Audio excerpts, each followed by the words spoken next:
जय जय श्री राधे। सभी भक्तबृंद के আমার দণ্ডবাদ প্রণাম। আজকে আপনাদেরকে দর্শন করাচ্ছি বৃন্দাবনের রাধা দামোদর দেবজি মহারাজের খুব প্রাচীন মন্দির।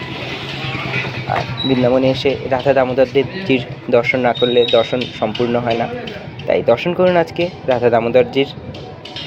ঢুকেই সামনে চপ্পল জুতা রাখার খুব সুন্দর ব্যবস্থা আছে, আর তারপর দিয়ে সামনে একটুখানি এগোলেই রাধা দামোদরজির দর্শন।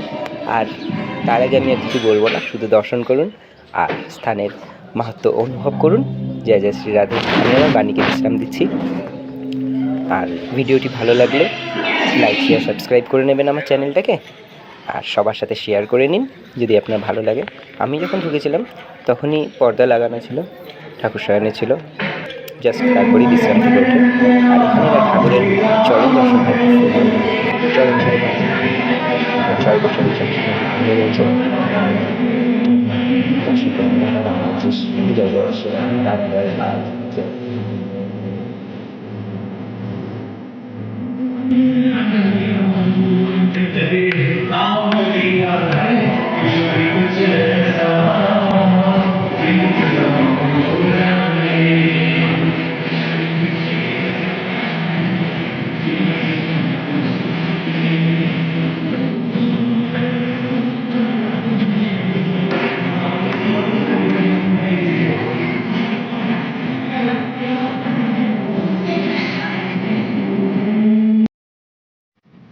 দামোদর মন্দির দর্শন করার পর আজকে আমরা আপনাদের আবার একটা দর্শন করেছি, সেটা হচ্ছে লালাবাবুর মন্দির। রাধে রাধে ভক্তবৃন্দরা, আজকে আপনাদেরকে দর্শন করাচ্ছি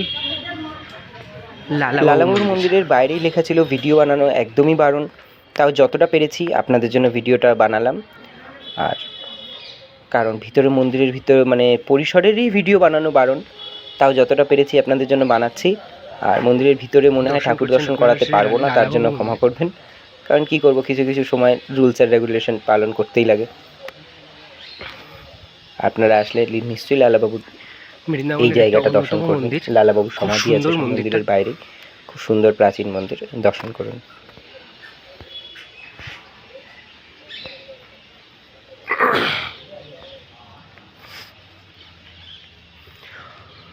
আজকের ভিডিওতে আপনাদের দর্শন করেছি লালাবাবু মন্দিরের, আর এরপরে আপনাদেরকে বৃন্দাবনের বিভিন্ন মন্দিরের এক একটা ছোট ছোট ভিডিও আপলোড করতে থাকবো, সপ্তাহে 2 দিন করে হয়তো। আপনারা দেখুন, আর ভালো লাগলে প্লিজ ভিডিওটা লাইক শেয়ার আর সাবস্ক্রাইব করে নেবেন চ্যানেলটাকে। তাহলে আপনাদের যখনই আমি ভিডিওটা আপলোড করব তখনই আপনারা পেয়ে যাবেন।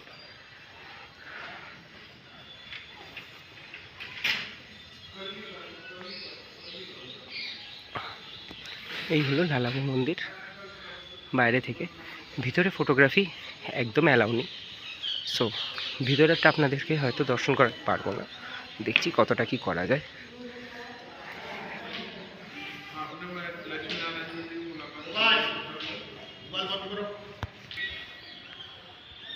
এখানে একটা সুন্দর গাছ আছে। ভিতরে ভিডিও একদম অ্যালাউ করেনি, সো আপনাদেরকে ভিতরের ভিডিও দেখাতে পারছি না।